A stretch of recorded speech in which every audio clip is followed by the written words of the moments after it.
അല്ല മാർക്കറ്റിംഗ് തന്ത്രമെങ്കിൽ പേടിക്കേണ്ടതും കരുതൽ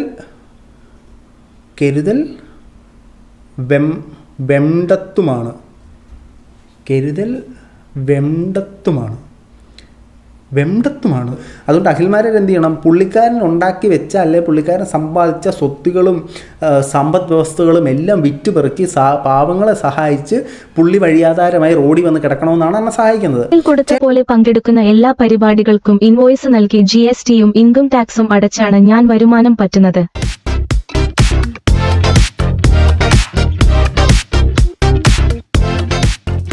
എല്ലാ പ്രിയ സുഹൃത്തുക്കൾക്കും പുതിയൊരു വീഡിയോയിലേക്ക് ഹാർദവമായ സ്വാഗതം. നമ്മുടെ പ്രധാന വിഷയത്തിലേക്ക് കടക്കുന്നതിന് മുമ്പ് എല്ലാ ദിവസവും എല്ലാ വീഡിയോയിലും എല്ലായ്പ്പോഴും പറയുന്ന പോലെ തന്നെ നമ്മുടെ വീഡിയോ കാണുന്ന നിങ്ങൾ ആരെങ്കിലുമൊക്കെ സബ്സ്ക്രൈബ് ചെയ്യാതെയാണ് കണ്ടുകൊണ്ടിരിക്കുന്നതെങ്കിൽ ഇടം വല്ല നോക്കണ്ട, ആ സബ്സ്ക്രൈബ് ബട്ടൺ എവിടെ നോക്കി കണ്ടുപിടിച്ചിട്ട് അതിൽ പ്ലക്കനെ എന്നൊരു ക്ലിക്ക് വെച്ച് കൊടുക്കുക. ഇപ്പോഴും മുന്നോട്ടുള്ള യാത്രയിൽ എനിക്ക് നിങ്ങളുടെ സഹായം തീർച്ചയായിട്ടും ആവശ്യമാണ്. അതോടൊപ്പം നിങ്ങളൊന്ന് ലൈക്ക് ചെയ്തിട്ട് കമൻറ്റ് ബോക്സിൽ എന്തെങ്കിലും ഒരു കമൻറ്റ് ഇടുക. കുറഞ്ഞ പക്ഷേ ഇങ്ങനെ ഒരു ലൈക്ക് കമൻറ്റ് ആയിട്ട് ഇടുക, അല്ലെങ്കിൽ നിങ്ങളുടെ ഒരു ഹൃദയമെങ്കിലും കമൻറ്റ് ആയിട്ട് ഇടുക. ഈ വീഡിയോ റീച്ച് ആകാനായിട്ട് അത് വളരെയധികം സഹായകരമാവും. ഒരു പാവപ്പെട്ട ചെറുപ്പക്കാരനെ സഹായിക്കാൻ പറ്റുന്ന അസുലഭ മുഹൂർത്തം പാഴാക്കി കളയരുത് എന്ന് ആത്മാർത്ഥമായി നിങ്ങളോട് ഞാൻ അപേക്ഷിക്കുന്നു. അതോടൊപ്പം തന്നെ ഈ കമൻറ്റ് ചെയ്യുന്നവരോടും വീഡിയോയ്ക്ക് സപ്പോർട്ട് ചെയ്യുന്നവരോടും എനിക്ക് അഭേദ്യമായ കടപ്പാടുണ്ടാവും. നിങ്ങളത് ചെയ്തില്ലെങ്കിൽ ഞാനിവിടുന്ന് കിടപ്പാടം എടുത്തുകൊണ്ട് ഓടേണ്ട ഒരു അവസ്ഥ ഉണ്ടാവും. അങ്ങനെ ഒരു അവസ്ഥ ഉണ്ടാക്കരുത്. അപ്പോൾ നല്ല ഹൃദയത്തിനുടമകളെല്ലാം സഹായിക്കുക. നിങ്ങളുടെ കമൻറ്റുകൾക്ക് വേണ്ടി ഞാൻ വെയിറ്റിംഗ് ആണ്. അപ്പോൾ നമുക്ക് നേരെ നമ്മുടെ വിഷയത്തിലേക്ക് പോകാം. നമ്മുടെ വിഷയം എന്ന് പറഞ്ഞാൽ ചില ആളുകൾക്ക് ഭയങ്കര ചൊറിച്ചിലാണ്. അതായത് വേർത്തം സമ്പാദിക്കുന്ന കാണുമ്പോഴത്തേനും അഭേദ്യമായ കണ്ണുകടി. ഈ കണ്ണുകടി കൊണ്ട് ഇവൻ്റെയൊക്കെ കണ്ണ് ചീഞ്ഞ് പുഴുത്തളഞ്ഞിരിക്കുകയാണ്, കണ്ണടിയും വെച്ചുകൊണ്ട് നടക്കുകയാണ്. അങ്ങനൊരു സംഭവമാണ് ഇപ്പോൾ ഉണ്ടായത്. അതായത് ബേസിക്കലി അഖിൽമാരും നമ്മുടെ ധ്യാൻ ശ്രീനിവാസനും കണ്ടുമുട്ടിയപ്പോഴത്തേനും ഈ കള്ളപ്പണവുമായിട്ട് ബന്ധപ്പെട്ടൊരു സംസാരം അവർക്കിടെ ഉണ്ടായി. ബേസിക്കലി സംഭവം എന്ന് പറഞ്ഞാൽ ധ്യാൻ ശ്രീനിവാസൻ ഒരു ഇൻ്റർവ്യൂവിൽ ധ്യാൻ ശ്രീനിവാസനോട് ഈ ഇത്രയും പടങ്ങൾ പൊട്ടുന്നു, പിന്നെയും പടം കിട്ടുന്നു, കള്ളപ്പണം വെളുപ്പിക്കാനുള്ളൊരു സാധനമാണെന്നൊക്കെ ചോദിച്ചൊരു സംഭവം ഉണ്ടായി. അതിനെ ധ്യാൻ വളരെ തമാശ രീതിയിൽ തന്നെ ഹാൻഡിൽ ചെയ്യുന്നൊരു സാഹചര്യം ഉണ്ടായി. അതിനുശേഷം ധ്യാൻ ശ്രീനിവാസനും അഖിൽമാരും കണ്ടുമുട്ടിയപ്പോഴത്തേനും അവിടെ ഒരു സംസാരം ഉണ്ടായി. ആ സംസാരമാണ് ഞാൻ നിങ്ങളെ കേൾപ്പിക്കാൻ പോകുന്ന സംസാരം കേട്ടോ.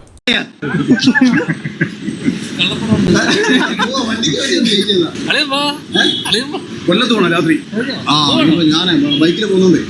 കാറും ബൈക്കൊക്കെ വാങ്ങി, കാറും ബൈക്കൊക്കെ ഇതൊക്കെ ഏതാ ബ്ലാക്ക് ആണോ വൈറ്റിലാണ്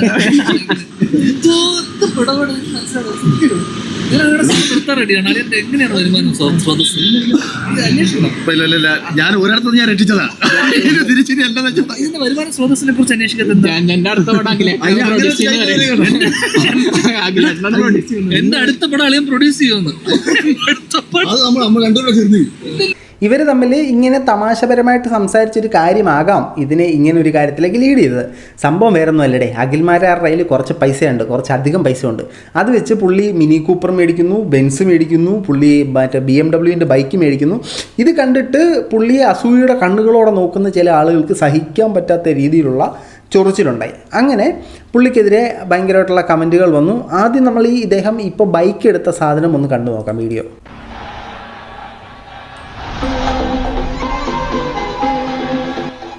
ഇതെന്തു പാമ്പോ? ഇതെന്ത് ഡ്രസ്സാ ഇത്? ഇതല്ല ഈ പാമ്പ് ഡ്രസ്സല്ല, ബൈക്ക് എടുക്കുന്ന വീഡിയോ. ഇതാണ് പുള്ളി ബൈക്ക് എടുത്ത വീഡിയോ. നിങ്ങളിപ്പോൾ സൈഡിൽ കാണുന്നതാണ്. പുള്ളി BMW ഒരു ബൈക്ക് സ്വന്തമാക്കി അദ്ദേഹത്തിൻ്റെ വൈഫിനെ കൊണ്ടിട്ട് ഇതും കൊണ്ട് പുറത്തേക്കൊക്കെ പോയി. ഇതേ സമയത്ത് തന്നെ ഇദ്ദേഹം 50,000 രൂപയുടെ ഒരു ഹെൽമെറ്റ് വാങ്ങുന്ന വീഡിയോയും പോസ്റ്റ് ചെയ്തിട്ടുണ്ടായിരുന്നു. അപ്പോൾ ഈ ബൈക്കിന് ഏറെക്കുറെ 20 ലക്ഷം രൂപയുടെ എമൗണ്ടായി. അപ്പോൾ പല ആളുകൾക്കും ഇത് കണ്ടിട്ട് അങ്ങ് കുരുപൊട്ടിയിട്ട് ഇരിക്കാൻ വയ്യ. മറ്റ് പലരുടെയും വളർച്ച കാണുമ്പോൾ നമുക്കുണ്ടാകുന്ന ഒരു പ്രത്യേകതരം ഒരു അസഹിഷ്ണുതയുണ്ടല്ലോ, ആ സഹിഷ്ണുതയാണ് ഇവിടെ ഉണ്ടായത്. അദ്ദേഹത്തിൻ്റെ കമൻറ്റ് ബോക്സിലേക്ക് നമ്മൾ വരികയാണെങ്കിൽ ഒരുപാട് നല്ല കമൻറ്റുകളുണ്ട്. കൺഗ്രാജുലേഷൻസ് അഖിലേട്ട, സൂപ്പർ, തങ്ങളുടെ വളർച്ചയിൽ അതുണ്ട് ഇതുണ്ടെന്നൊക്കെ പറഞ്ഞ് ഒരുപാട് കമൻറ്റുകൾ വന്നു. അതോടൊപ്പം തന്നെ കുറച്ചധികം നെഗറ്റീവ് കമൻറ്റുകൾ വന്നു. കമൻറ്റുകൾ ഞാൻ വായിക്കാം. ഇയാൾക്ക് എവിടുന്നാ ഇതിന് മാത്രം ക്യാഷ്? അയാൾ ബിഗ് ബോസ് വിന്നറായിരുന്നു. പിന്നെ അദ്ദേഹം കുറേ ഉദ്ഘാടനങ്ങൾ നടത്തുന്നുണ്ട്. പുള്ളി എപ്പോഴും ഫെയിമിൽ നിൽക്കുന്നുണ്ട്. പുള്ളിക്ക് ബാർബർ ഷോപ്പ് പോലത്തെ ബിസിനസ്സുകളുണ്ട്. അങ്ങനെയാണ് അദ്ദേഹത്തിന് കുറേ പൈസ. ഇനി താങ്കൾ ഓഡിറ്ററോ EDയോ വല്ലതും ആണോ താങ്കളെ ഇതെല്ലാം ബോധിപ്പിക്കേണ്ടത്? അയാൾ പൈസ ഉണ്ടാക്കുന്നതിന് നിനക്ക് എന്തെന്നടാ? റോയി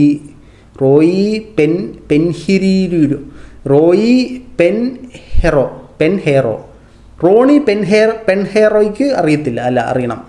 ഇനി മലയാളീസിൽ നിന്ന് വന്നൊരു കമൻറ്റാണേ. ഇവൻ്റെ ബാക്ക്ഗ്രൗണ്ട് എന്താണെന്ന് വെച്ച് കഴിഞ്ഞാൽ പണ്ട് ഇവിടെ കൊട്ടാരക്കര ഒരു മാളുണ്ട്, അതിൻ്റെ മാർക്കറ്റിംഗ് മാനേജറോ ഫ്ലോർ മാനേജറോ എന്തായിരുന്നു. അതിനുശേഷം ബിഗ് ബോസിൽ പോയി അവിടുന്ന് ഫെയിം ഉണ്ടാക്കി ഇപ്പോൾ സോഷ്യൽ മീഡിയ ഇൻഫ്ലുവൻസർ എന്ന രീതിയിലാണ് നിൽക്കുന്നത്.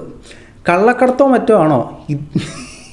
ഇതിനൊക്കെ എന്താ പറയണ്ടത്? ഒരുത്തൻ്റെ കയ്യിൽ കാശ് വരുന്ന കാണുമ്പോഴത്തേനും കാശുള്ള എല്ലാവരെയും കള്ളക്കടത്തായിട്ടാണോ സുഹൃത്തെ താങ്കൾ കാണുന്നത്? നമ്മളുടെ പൈസ ഇല്ലാത്തതിൻ്റെ ഒരു പ്രശ്നമാണ്. അതായത് ഉള്ളവനെ നോക്കി ഇല്ലാത്തവന്മാർ വെള്ളം ഇറക്കുന്നൊരു സാധനമാണിത്. കൊതിക്കറിവാണെന്ന് തോന്നരുത്, ഒരിക്കലുമില്ല. ഇത് കൊതിക്കറിവല്ല. പുള്ളിക്കാരൻ്റെ വരുമാന സ്രോതസ്സ് തിരിച്ചറിഞ്ഞ് ഗവൺമെൻറ്റിന് ഒരു ഉന്നമനം ഉണ്ടാക്കാനുള്ള ചേട്ടൻ്റെ നല്ല മനസ്സായിട്ട് മാത്രമേ നമ്മളിത് കാണൂ. കാറൊക്കെ വാടകയ്ക്കായിരിക്കും. മറ്റേ നമ്മുടെ ഉണ്ടത്ര പ്രയോഗം വാടകയ്ക്കായിരിക്കും, ആണെന്ന് നമുക്ക് അറിയത്തില്ലല്ലോ. അത് വാടകയ്ക്കാണേലും അല്ലെങ്കിലും താങ്കൾക്ക് എന്താണ് മിസ്റ്റർ? ഓരോരുത്തർക്ക് അർഹതയില്ലാത്ത അംഗീകാരം നേടിയെടുക്കാൻ ശ്രമിക്കുന്ന ഔട്ട്ലുക്ക് കാണുമ്പോഴാണ് പുള്ളിയുടെ അർഹതയും അർഹതയില്ലായ്മയും താങ്കളാണോ നിശ്ചയിക്കുന്നത്? ഈ വല്ലാത്ത തരം ക്രിമിനേഡ് തന്നെ. ഞാൻ പണക്കാരനാണെന്ന് കാണിക്കാനുള്ള ചില തത്രപ്പാടുകൾ അങ്ങനെ കാണിച്ചാൽ എന്താണ് കുഴപ്പം? അയാളുടെ കയ്യിലുള്ള പൈസയോ അയാളുടെ കയ്യിലുള്ള പൈസ ഇല്ലായ്മയോ അയാൾ കാണിക്കുന്നതിന് എന്താണ് കുഴപ്പം? ഇപ്പോൾ എൻ്റെ കയ്യിൽ പൈസ ഇല്ല, ഞാൻ എല്ലാവരും എൻ്റെ കയ്യിൽ പൈസ ഇല്ല കേട്ടോ, എൻ്റെ കയ്യിൽ കാശില്ല കേട്ടോ, എൻ്റെ കയ്യിൽ കാശില്ല എന്ന് പറഞ്ഞുകൊണ്ട് നടക്കണോ? അയാളുടെ കയ്യിൽ കാശുണ്ടോ ഇല്ലയോ അയാൾ പുറത്തേക്ക് കാണിക്കാൻ നോക്കുന്ന ഒരു സാധനം നമ്മൾ കാണുന്നതിൽ എന്താണ് തെറ്റ്?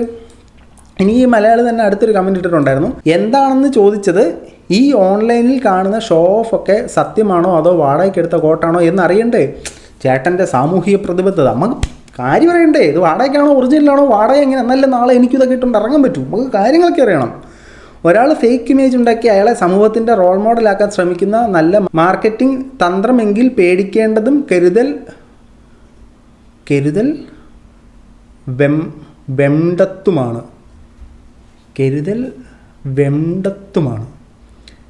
വെണ്ടത്തുമാണ്. വേമ്പനാട്ടുകായൽ തിരക് വെണ്ടത്തുമാണ്. കരുതൽ വേണ്ടതുമായിരിക്കും ഉദ്ദേശിച്ചത്. പ്രശ്നത്തിൻ്റെ ഗൗരവം മനസ്സിലാവായിട്ടാണ്. ഞാൻ വായിക്കുന്നതിൻ്റെ കുഴപ്പമാണ്, ഇവന് എഴുതിയതിൻ്റെ കുഴപ്പമാണോ? പ്രശ്നങ്ങൾ മനസ്സിലാകാഞ്ഞിട്ടാണെന്നായിരിക്കും. ചേട്ടൻ്റെ സാമൂഹിക പ്രതിബദ്ധതയും നമ്മൾ അംഗീകരിക്കുന്നു. അതായത് ചേട്ടൻ്റെ കണ്ണുകടിയല്ല ചേട്ടൻ്റെ പ്രശ്നം. ഇദ്ദേഹം കാണിക്കുന്നത് ഷോ ഓഫ് ആണെങ്കിൽ അത് ജനങ്ങളുടെ മുമ്പിൽ തുറന്നു കാണിക്കാനുള്ള അദ്ദേഹത്തിൻ്റെ ഒരു മാനസിക വ്യഗ്രതയാണ് നമ്മൾ ഈ കണ്ടുകൊണ്ടിരിക്കുന്നത്. ഇനി അരവിന്ദ പറയുന്നത്, എല്ലാം കൊള്ളാം, പക്ഷേ അന്നത്തെ നിങ്ങളെക്കാൾ മോശം അവസ്ഥയിലുള്ളവരുണ്ട്.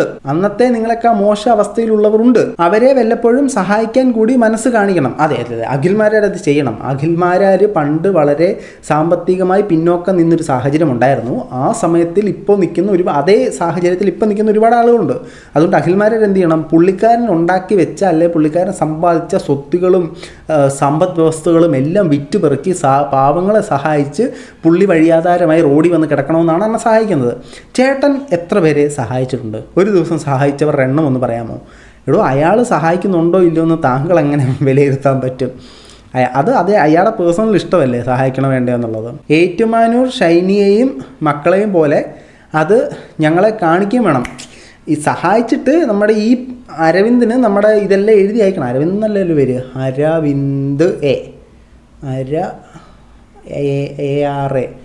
അരവിന്ദ് വിന്ദ് ഹാഫ് വിന്ദിൻ്റെ പ്രശ്നം അതാണ്. അപ്പോൾ നമ്മൾ ആരെങ്കിലും സഹായിക്കുകയാണെങ്കിൽ നമ്മളുടെ വരവ് ചെലവ് കണക്കുകൾ എഴുതി അത് ആരുടെയൊക്കെ സഹായിച്ചു, എന്തിനൊക്കെ നമ്മൾ വിനിയോഗിച്ചു എന്ന് എഴുതിയിട്ട് ഈ അരവിന്ദിൻ്റെ അഡ്രസ്സിലേക്ക് നമ്മൾ പോസ്റ്റ് ചെയ്ത് കൊടുക്കണമെന്നാണ് പുള്ളി അറിയുന്നത്. പുള്ളിക്ക് അതിനെക്കുറിച്ചെല്ലാം കൃത്യമായിട്ടുള്ള അറിവുകൾ വേണമെന്നൊക്കെയാണ് പറയുന്നത്. ഇതാണ് ബേസിക് ആയിട്ടുള്ള സാധനം. ഇനി കമൻറ്റ് ബോക്സിൽ ഇത്തരം കമൻറ്റുകളുടെ നെഗറ്റീവുകളുടെ പ്രവാഹം ഉണ്ടായപ്പോഴത്തേനും അഖിൽമാരാർ സ്വാഭാവികമായിട്ടും അതിനെതിരെ പ്രതികരിച്ചു. Quite natural. നമ്മൾ പ്രതികരിക്കാതിരിക്കുമ്പോഴത്തേനും ഈ പറഞ്ഞ കാര്യങ്ങളൊക്കെ ശരിയാണെന്ന് ആൾക്കാരുടെ ഇടയിൽ ഒരു വിചാരമുണ്ടോ? ബേസിക്കലി നമ്മൾ പറയുന്നത്, ഒരുത്തൻ സമ്പാദിച്ച് കുറച്ച് പണം ഉണ്ടാക്കി കഴിഞ്ഞാൽ നീ എങ്ങനെ ഏത് വഴിക്കൂടെ പണം ഉണ്ടാക്കി എങ്ങനെ ചിലവാക്കിയെന്നും മറ്റുള്ളവരെ ബോധിപ്പിക്കേണ്ട ഒരു അവസ്ഥയിലേക്ക് മാറി ഇപ്പോഴത്തെ സമൂഹം എന്ന് പറയുന്നത്. ഏതായാലും അഖിൽമാരാർ പറഞ്ഞ എക്സ്പ്ലനേഷൻ നമുക്കൊന്ന് കേട്ട് നോക്കാം. ഞാനത് ഗൂഗിൾ ട്രാൻസ്ലേറ്ററെ കൊണ്ട് പറയിച്ച് അത് കേൾപ്പിക്കാം. ഞാൻ വായിച്ചു കഴിഞ്ഞാൽ കുളവായിപ്പോവും. വരുമാനമാണ് പലർക്കും ആവലാതി. കൃത്യമായി GST ഉൾപ്പെടെ അടച്ചു മുന്നോട്ട് പോകുന്ന ഒരു വ്യക്തിയാണ് ഞാൻ. എൻ്റെ വരുമാനമാണ് പലരുടെ ആവലാതി. കൃത്യമായിട്ട് GSTയും ഈ ഗവൺമെൻറ് കൊടുക്കേണ്ട ടാക്സും എല്ലാം അടയ്ക്കുന്ന ഒരു വ്യക്തിയാണ് അഖിൽമാരാർ എന്ന് അഖിൽമാരാർ പറയുകയും അതുപോലെ തന്നെ ഇതിൻ്റെ എല്ലാം പ്രൂഫുകളും അഖിൽമാരാർ കാണിച്ചിട്ടുണ്ട്. മുകളിൽ കൊടുത്ത പോലെ പങ്കെടുക്കുന്ന എല്ലാ പരിപാടികൾക്കും ഇൻവോയ്സ് നൽകി GSTയും ഇൻകം ടാക്സും അടച്ചാണ് ഞാൻ വരുമാനം പറ്റുന്നത്. മിനി കൂപ്പർ എടുത്തപ്പോൾ ടാക്സ് ആയത് 11 ലക്ഷം രൂപയാണ്. മിനി കൂപ്പർ പുള്ളി വാടകയ്ക്കെടുത്തതല്ല എന്നൊരു യാഥാർത്ഥ്യം പുള്ളി ഇവിടെ തെളിയിച്ചായിരിക്കുകയാണ്. പുള്ളി 11 ലക്ഷം രൂപ ഇതിന് ടാക്സ് ഗവൺമെൻറ്റിൻ്റെ ഖജനാവിലേക്ക് ഇട്ടുകൊടുത്തതിന് ശേഷമാണ്, ഇട്ടുകൊടുത്തെന്ന് പറയാൻ പറ്റത്തില്ല, വെച്ചു കൊടുത്തെന്ന് പറയാൻ പറ്റത്തില്ലോ, ഗവൺമെൻറ്റിന് കൊടുത്തതിന് ശേഷമാണ് പുള്ളി മിനി കൂപ്പർ ഇറക്കിയെന്നാണ് പറയുന്നത്. അപ്പോൾ മിനി കൂപ്പർ വാടകയല്ല എന്നുള്ള ഒരു യാഥാർത്ഥ്യം അണ്ണൻ നമുക്ക് മുമ്പിലേക്ക് തുറന്നിടുകയാണ്. ബൈക്കിന്റെ ടാക്സ് 2.63 ലക്ഷം രൂപയാണ്. ഇതൊക്കെ സർക്കാർ ഖജനാവിലാണ് വന്നതെന്ന് പോലും പലർക്കും അറിയില്ല. അതെ, ബൈക്കിൻ്റെ ടാക്സ് ആയിട്ട് 2.63 ലക്ഷം കൊടുത്തിട്ടുണ്ട്. ഇതെല്ലാം സർക്കാരിൻ്റെ കീശയിലാക്കാണ് കൊടുത്തിരിക്കുന്നതെന്നാണ് അഖിൽമാരാർ പറയുന്നത്. ഞാൻ പങ്കെടുത്തിട്ടുള്ള എല്ലാ പരിപാടികളും പേരാണ്. ബന്ധങ്ങളുടെ പേരിൽ വേടിക്കുന്ന തുക വ്യത്യാസം വരുമെന്ന് മാത്രം. അതായത് പുള്ളിയുടെ വരുമാന സ്രോതസ്സാണ് പറയുന്നത്. പുള്ളി പലതരത്തിലുള്ള ഇൻ്റർവ്യൂ കൊടുക്കുന്നുണ്ട്. പുള്ളി എന്തെങ്കിലും ഒരു വിഷയം വരുമ്പോഴത്തേനും അതിനെക്കുറിച്ച് ശക്തമായ നിലപാടുള്ളൊരു മനുഷ്യനാണ്. ആ നിലപാടുകളെക്കുറിച്ച് വളരെ നന്നായിട്ട് സംസാരിക്കുകയും അത്തരത്തിലുള്ള ഇൻ്റർവ്യൂ, ഇദ്ദേഹം പങ്കെടുക്കുന്ന ഇൻ്റർവ്യൂ എല്ലാം വലിയ രീതിയിലുള്ള റീച്ച് ഉണ്ടാകുകയും ചെയ്യും. അതിനാൽ തന്നെ ഇദ്ദേഹത്തിന് പൈസ ലക്ഷങ്ങൾ കൊടുത്ത് ഇൻ്റർവ്യൂ എടുക്കാൻ ആളുകളുണ്ട്. അപ്പോൾ ഓരോ ഇൻ്റർവ്യൂവും പുള്ളി പെയ്ഡായിട്ട് സാമ്പത്തികം മേടിച്ച് പണം മേടിച്ചിട്ടാണ് കൊടുക്കുന്നതെന്നാണ് പറയുന്നത്. അത് സുഹൃത്ത് ബന്ധങ്ങൾ, അടുത്ത സുഹൃത്താണെങ്കിൽ കുറച്ച് എമൗണ്ട് ഒന്ന് കുറച്ച് അഡ്ജസ്റ്റ് ചെയ്ത് കൊടുക്കും. അങ്ങനെ വലിയ അടുപ്പമൊന്നും ഇല്ലാത്ത ആളാണെങ്കിൽ കയറ്റി വെക്കും. ഇതാണ് സംഭവം. എന്റെ എല്ലാ ഇന്റർവ്യൂസും പേരാണ്. 1 ലക്ഷം രൂപയും GSTയും തന്നാണ് കേരളത്തിലെ പ്രധാനപ്പെട്ട ഓൺലൈൻ മാധ്യമങ്ങൾ എന്റെ അഭിമുഖങ്ങൾ എടുത്തിട്ടുള്ളത്. അതിന്റെ ഇൻവോയ്സ് ആർക്കെങ്കിലും വേണമെങ്കിൽ അയച്ചു തരാം. ഈ കണ്ണുകടിയുള്ള ടീംസിന് ആർക്കെങ്കിലും അഖിൽമാരാർ എങ്ങനെയാണ് പൈസ സമ്പാദിക്കുന്നത്, ഓരോ ഇൻ്റർവ്യൂവിന് എത്ര രൂപ വെച്ചിട്ടാണ് കിട്ടിയതെന്ന് അറിയണമെന്നുണ്ടെങ്കിൽ നിങ്ങൾ അഖിൽമാരാർക്ക് മെസ്സേജ് അയച്ചാൽ മതി. ഇല്ലെങ്കിൽ പുള്ളിക്കാരൻ കൊട്ടാരക്കരയുണ്ട്, കൊട്ടാരക്കര പോയി കഴിഞ്ഞാൽ പുള്ളി കറക്റ്റായിട്ട് അറിയാൻ പറ്റും. കാരണം കഴിഞ്ഞ ദിവസം ധ്യാൻ ശ്രീനിവാസനെ കണ്ടിട്ട് ഞാൻ എനിക്ക് കൊല്ലത്ത് പോകണം അളിയെന്ന് പറഞ്ഞിട്ട് വന്നിട്ടുണ്ട്. അപ്പോൾ കൊട്ടാരക്കര കാണും അദ്ദേഹത്തെ പോയി കണ്ടു കഴിഞ്ഞാൽ പുള്ളി നിങ്ങൾക്കെല്ലാം ഡീറ്റെയിൽഡ് ആയിട്ടുള്ള തെളിവുകളും പ്രൂഫുകളും എല്ലാം തരും. 2 ദിവസം മുൻപ് ഷെയർ മാർക്കറ്റിൽ നിന്നും ഒരു 15,000 രൂപ പ്രോഫിറ്റ് ലഭിച്ചതിന്റെ കൂടി സ്ക്രീൻഷോട്ട് ഇടുന്നുണ്ട്. ഇതുപോലെ എത്രയോ തവണ. പിന്നെ വിദേശത്തു നിന്നും ലഭിക്കുന്നത് അവിടെ തന്നെ ഞാൻ ഇൻവെസ്റ്റ് ചെയ്തിട്ടുണ്ട്. വിദേശത്ത് നിന്ന് ലഭിക്കുന്ന പണം ഞാൻ അവിടെ തന്നെ ഇൻവെസ്റ്റ് ചെയ്തിട്ടുണ്ട്.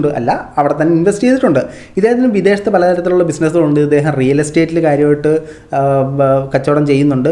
അങ്ങനെ പലതരത്തിലുള്ള സാമ്പത്തിക ലാഭം ഇദ്ദേഹത്തിന് ലഭിക്കുന്നുണ്ട്. ആ ഉള്ളവൻ കിട്ടുന്ന പണം വീണ്ടും വിട്ട് ഇരട്ടിക്കും.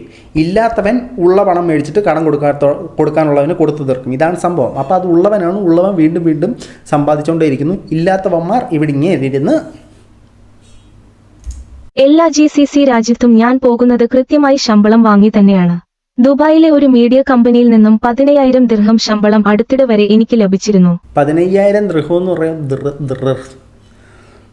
15,000 ദുബായ് രൂപ എന്ന് പറയുമ്പോൾ ഏകദേശം ഒരു 3.5 ലക്ഷത്തിന് മേളിൽ എമൗണ്ട് ഉണ്ടാകും. അത്രയും എമൗണ്ട് ഒരു ഫിനാൻഷ്യൽ ഇയറിൽ തന്നെ ഇദ്ദേഹത്തിന് അത്യാവശ്യം നല്ല രീതിയിലുള്ള റവന്യൂ ഉണ്ടാകും. പിന്നെ ഈ പറയുന്ന വണ്ടിക്കും കാര്യങ്ങൾക്കും എല്ലാം പുള്ളിക്ക് അടയ്ക്കാനുള്ള സാമ്പത്തിക സ്രോതസ് ഉള്ളത് കൊണ്ട് തന്നെയാണ് ഇദ്ദേഹം മേടിക്കുന്നത്. ഇദ്ദേഹം തീരെ സാമ്പത്തികം ഇല്ലാത്തൊരു നിലയിൽ ജീവിച്ചിരുന്ന ഒരാളാണ്. അവിടുന്ന് അദ്ദേഹത്തിന് കിട്ടിയ ഫെയിം, പലർക്കും ഉപയോഗിക്കാൻ അറിയാത്ത അദ്ദേഹത്തിന് കിട്ടിയ ഫെയിം അദ്ദേഹം നല്ല രീതിയിൽ ഉപയോഗിച്ചു. മറ്റ് പലരും ബിഗ് ബോസിൽ നിന്ന് ഇറങ്ങിയ മറ്റ് പലരും ആ ഒരു സീസൺ കഴിയുമ്പോഴത്തേനും കാണാതാകണം. എന്തിന് ഇപ്പോഴത്തെ വിന്നറെ തന്നെ എവിടെ കാണുന്നത്? അതേസമയം അഖിൽമാരാർ ആ ബിഗ് ബോസ് വിന്നറായി വന്ന് ഇന്ന് വരെ അദ്ദേഹത്തിൻ്റെ തട്ട് തന്നെ ഇരിപ്പുണ്ട്. എനിക്കതിനൊക്കെ അദ്ദേഹത്തോട് വളരെയധികം ബഹുമാനമുണ്ട്. ഓരോ കാര്യങ്ങളെക്കുറിച്ച് പറയുന്നതിനും നമുക്ക് യോജിക്കാൻ പറ്റുന്നോ ഇല്ലയോ പുള്ളിക്ക് വ്യക്തമായ ആശയങ്ങളുണ്ട്, പുള്ളിക്ക് സംസാരിക്കാൻ കൃത്യമായ സാധനങ്ങളുണ്ട്. അതോടൊപ്പം തന്നെ പുള്ളിക്ക് കിട്ടിയ ഫെയിം അല്ലെങ്കിൽ ആ ഒരു പ്രശസ്തി എങ്ങനെ നിലനിർത്തണം, എങ്ങനെ അതിനെ മാർക്കറ്റ് ചെയ്ത് വിൽക്കണം, ഏതൊക്കെ വിഷയത്തിൽ എങ്ങനെയൊക്കെ പ്രതികരിച്ച് ആളുകളുടെ ഇടയിൽ ഇറങ്ങി ചെല്ലണമെന്ന് കൃത്യമായ ബോധ്യമുള്ളൊരു മനുഷ്യനാണത്. അപ്പോൾ അതിനനുസരിച്ചുള്ള സാമ്പത്തികം അയാൾ ഉണ്ടാക്കും. അത് അയാൾ ഉണ്ടാക്കി അയാൾ പലതും മേടിക്കുന്നതിന് ഇവിടെ ഇരുന്ന് കണ്ണി കിടന്ന് ചൊറിഞ്ഞിട്ടോ ഉണ്ടായിട്ടൊന്നും കാര്യമില്ല. ഞാൻ ഒരു സിനിമയിൽ പ്രധാന വേഷം അഭിനയിച്ചിരുന്നു. 1ലധികം സിനിമകൾക്ക് അഡ്വാൻസ് ലഭിച്ചിട്ടുണ്ട്. യൂട്യൂബിൽ നിന്നും ഫേസ്ബുക്കിൽ നിന്നും എനിക്ക് വരുമാനമുണ്ട്. അതാണ് മറ്റൊരു സാധനം. പുള്ളി സിനിമയിലൊക്കെ അഭിനയിക്കാനായിട്ടുണ്ട്, അതിൽ നിന്നൊക്കെ പണം കിട്ടുന്നുണ്ട്. അഭിനയിക്കാനുള്ള സിനിമയായിട്ട് ബന്ധപ്പെട്ട ഒരാളാണല്ലോ അദ്ദേഹം. അപ്പോൾ ആ ഒരു മേഖലയായിട്ട് അയക്ക് ബന്ധങ്ങളുണ്ട്, അതുകൊണ്ട് പൈസ ലഭിക്കുന്നുണ്ട്. അതുപോലെ തന്നെ യൂട്യൂബിലും ഫേസ്ബുക്കിലും പുള്ളി ഇടയ്ക്കിടയ്ക്ക് വീഡിയോ ചാമ്പുന്നുണ്ട്. തീർച്ചയായിട്ടും അദ്ദേഹത്തിൻ്റെ ചാനൽ മോണിറ്റൈസ് ആണ്. അദ്ദേഹം ഒരു വീഡിയോ ഇടുമ്പോഴത്തേനും വളരെ വലിയ വ്യൂസാണ് പോകുന്നത്. അതിൽ നിന്ന് തീർച്ചയായിട്ടും അദ്ദേഹത്തിനൊരു വരുമാനമുണ്ട്. നാളിതുവരെ വലിയ ഓഫർ ഉണ്ടായിട്ടും യുവതലമുറയെ നശിപ്പിക്കുന്ന ഗെയിമിംഗ് ആപ്പുകൾ ഞാൻ പ്രൊമോഷൻ ചെയ്തിട്ടില്ല. എനിക്ക് വിശ്വാസം വരാത്ത ഒരു പ്രോഡക്റ്റ് പോലും പരസ്യം ചെയ്തിട്ടില്ല. ഒരു പ്രോഡക്റ്റല്ല, ഒരു പ്രോഡക്റ്റിൻ്റെ പോലും പരസ്യം ചെയ്തിട്ടില്ല. അത് വളരെ നല്ലൊരു കാര്യമാണ് അദ്ദേഹം പറയുന്നത്. കാരണം ഇന്നത്തെ തലമുറയിലുള്ള പല ആൾക്കാരും പൈസ കിട്ടുമെന്ന് പറഞ്ഞാൽ സ്വന്തം വരെ മറച്ചു വയ്ക്കുന്ന തരത്തിലാണ് പൊയ്ക്കൊണ്ടിരിക്കുന്നത്. അങ്ങനെ ഒരു സമയത്ത് നാട്ടുകാരൻ്റെ പൈസ കളയുന്ന, നാട്ടുകാരനെ പറ്റിക്കുന്ന യാതൊരു തരത്തിലുള്ള ഗാംബ്ലിംഗ് ആപ്പുകളോ യാതൊരു സാധനവും അദ്ദേഹം പ്രൊമോട്ട് ചെയ്തിട്ടില്ല. അത് അദ്ദേഹത്തിനെ അഭിനന്ദിക്കേണ്ട ഒരു കാര്യമാണ്. നമ്മൾ ബേസിക്കലി നോക്കുമ്പോഴത്തേനും ഇപ്പം നമ്മൾ സോക്കോൾഡായിട്ട് കണ്ട ഗാംബ്ലിംഗ് ഗെയിമിംഗ് ആപ്ലിക്കേഷൻ, ഫ്രണ്ട് ആപ്പിൻ്റെ പരസ്യം, ഇതൊക്കെ ചെയ്യുന്ന ആളുകളെക്കാട്ടിലും റീച്ചാണ് അഖിൽമാരാർ ഒരു കാര്യം പറയുമ്പോൾ.